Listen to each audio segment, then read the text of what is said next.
আসসালামু আলাইকুম প্রিয় দর্শক, আজকের ভিডিওটি খুবই গুরুত্বপূর্ণ একটি বিষয় নিয়ে। ইসলামে যেসব নারীদের বিয়ে করা সম্পূর্ণ হারাম, অনেকেই এ বিষয়ে অজানা থাকার কারণে বড় ভুল করে বসেন। তাই চলুন পবিত্র কোরআন ও হাদিসের আলোকে জানি কোন নারীদেরকে বিয়ে করা ইসলামে সম্পূর্ণ নিষেধ। আল্লাহ তাআলা সূরা আন-নিসাতে বিস্তারিতভাবে বর্ণনা করেছেন, যেসব নারীদের বিয়ে করা হারাম, মূলত এই নারীদেরকে দুই ভাগে ভাগ করা যায়। 1 নাম্বার, চিরস্থায়ীভাবে হারাম নারী, এদেরকে কখনোই বিয়ে করা যাবে না।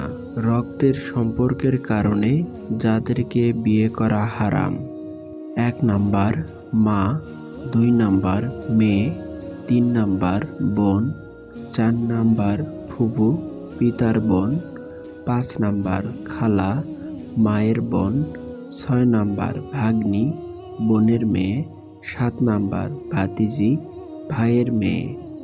দুধ পানের সম্পর্কের কারণে বিয়ে করা হারাম: 8 নাম্বার দুধ মা, 9 নাম্বার দুধ বোন।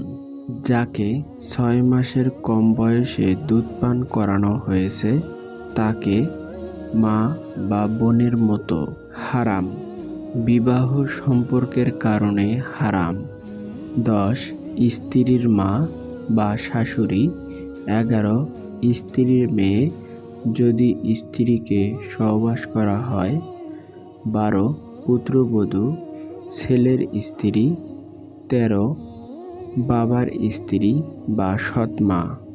14 নাম্বার একসাথে 2 বোনকে বিয়ে করা, একজনের সাথে বিয়ে থাকাকালীন অন্য বোনকে বিয়ে করা হারাম। সূরা নিসা। এই 14 জন নারীকে মহান আল্লাহ তাআলা বিবাহ করতে নিষেধ করেছেন। প্রিয় ভাই ও বোনেরা, আমাদের জীবনের প্রতিটি বিষয়ে ইসলাম একটি পরিষ্কার নির্দেশনা দিয়েছে। বিয়ে একটি পবিত্র বন্ধন, তাই এর নিয়ম না জানলে আমরা গুনাহে জড়িয়ে পড়তে পারি। যারা এই নারীদেরকে বিয়ে করে তারা মারাত্মক গুনাহে লিপ্ত হয়। আসুন কোরআন ও হাদিস থেকে শিক্ষা নিয়ে জীবন গড়ি।